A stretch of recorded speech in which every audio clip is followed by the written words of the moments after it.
Hello বন্ধুরা, সবাইকে আবার একটি নতুন ভিডিওতে অনেক অনেক স্বাগত জানাচ্ছি। তো আজকের ভিডিওতে আমি তোমাদের সঙ্গে শেয়ার করব শিলং থেকে বাসে করে আগরতলা পৌঁছানোর সম্পূর্ণ অভিজ্ঞতা। যারা আমার নতুন ভিউয়ার্স রয়েছে, তোমাদের উদ্দেশ্যে একটি ছোট্ট রিকোয়েস্ট থাকবে।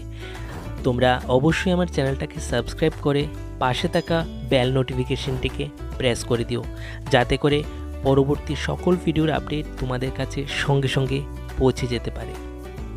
তো এবারে আমি তোমাদেরকে জানিয়ে দিচ্ছি তোমরা কিভাবে বাসের টিকিট সংগ্রহ করবে। এর জন্য তোমরা দুইটি উপায় অবলম্বন করতে পারো। এক হলো অনলাইনে তোমরা টিকিট কেটে নিতে পারো, তাছাড়া পুলিশ বাজার থেকে যে কোনো ট্রাভেল এজেন্সি থেকে তোমরা বাসের টিকিট সংগ্রহ করে নিতে পারো। আর তোমাদের বাসের যাত্রা শুরু হবে শিলংয়ের ধানখেতি থেকে। ধানখেতিতে তোমাদের 1-2 ঘন্টা আগে পৌঁছে যেতে হবে। সেখান থেকে তোমাদের বাসে করে আইএসবিটি শিলং টার্মিনালে তোমাদেরকে পৌঁছানো হবে। প্রতিদিন এই রুটে মূলত দুইটি সংস্থার বাস চলাচল করে, একটি শেরওয়ালি ট্রাভেলস আর একটি রিয়ান ট্রাভেলসের। অফলাইনে টিকিটের মূল্য যথাক্রমে জনপ্রতি 1000 টাকা করে। তো আমাদের টিকিট ছিল শেরওয়ালি বাসের। তো আমরা যথারীতি 3টা নাগাদ ধানখেতি পৌঁছে গেলাম। সেখানে 1 ঘন্টা অপেক্ষা করার পর 4টা নাগাদ আমাদেরকে একটি বাস শিলং আইএসবিটিতে নিয়ে পৌঁছালো। আর ওইখান থেকে আমরা চেপে পড়লাম শেরওয়ালি ট্রাভেলসের বাসে। আর 5টা নাগাদ আমাদের যাত্রা শুরু হলো। যেহেতু আমার সিট ছিল 1 নাম্বার, সুতরাং সামনে বসার সুযোগটুকু আমি পেয়ে গেলাম। বাসের সৌন্দর্য দেখানোর মতো তেমন কিছু ছিল না। নর্মাল বাস যেরকম থাকে সেটাও ঠিক সেরকমই ছিল। তফাৎ শুধু এতটুকুই ছিল যে এখানে যে সিটগুলি ছিল সেগুলিকে আপনারা একটু রেকলাইন করে রাত্রিবেলা শুতে পারবেন। আর মালপত্র রাখার জন্য উপরের সেটে অল্প জায়গা ছিল। আপনাদের যদি বেশি লাগেজ থাকে তাহলে আপনাকে সিটের নিচে সেগুলিকে শিফট করতে হবে। যেহেতু বাস টার্মিনালটা অনেকটা উঁচুতে অবস্থিত, সে কারণে আপনারা উপর থেকে খুব সুন্দর একটা ভিউ উপভোগ করতে পারবেন। তো আমিও সেই দৃশ্য উপভোগ করতে করতে সামনের দিকে এগিয়ে পড়ল আমাদের বাস।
উইন্ডো সিটে বসার মজাটাই একটু আলাদা।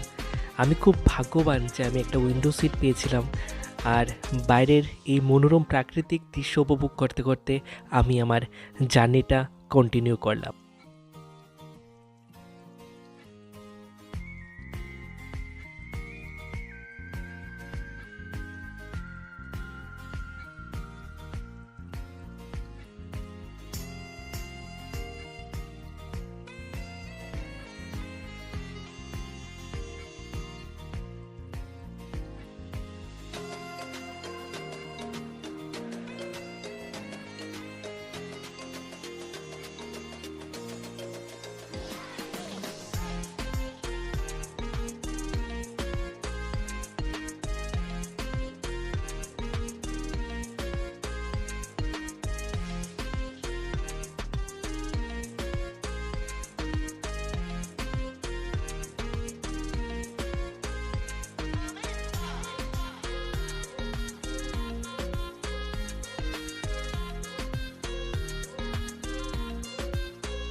বাইরের প্রাকৃতিক দৃশ্য দেখতে দেখতে বিকেল ঘনিয়ে ক্রমশ সন্ধ্যা হয়ে গেল। আলো অনেকটাই কমে গেল, আর এই মুহূর্তে আমাদের বাস তার যাত্রাপথের প্রথম টোলগেটে এসে থামল।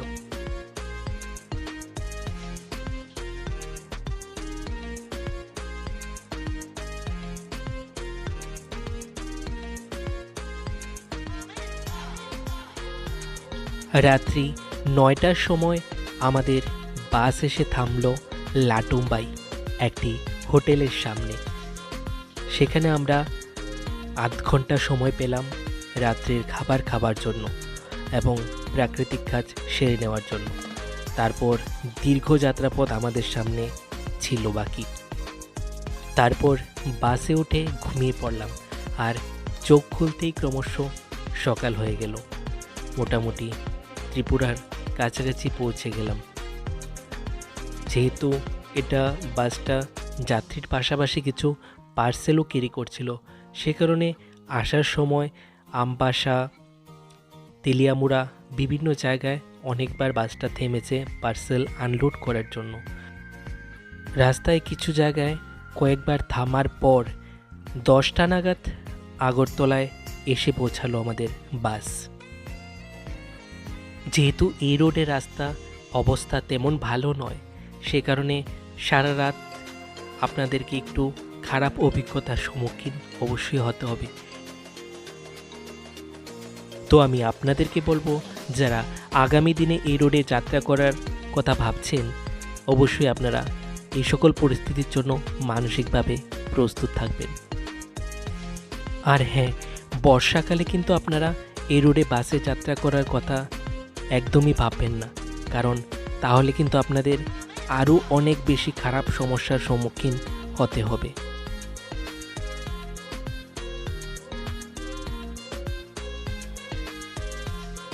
আশা করছি শিলং থেকে আগরতলা পৌঁছানোর এই বাস যাত্রার সম্পূর্ণ ভিডিওটি আপনাদের অবশ্যই ভালো লেগেছে। বিগত দিনে যেভাবে আমাকে আপনারা সাপোর্ট করেছেন, আশা রাখছি আগামী দিনও এভাবেই আমার পাশে থাকবেন। আবারও কথা হবে একটি নতুন ভিডিওতে। সবাই ভালো থাকবেন, সুস্থ থাকবেন।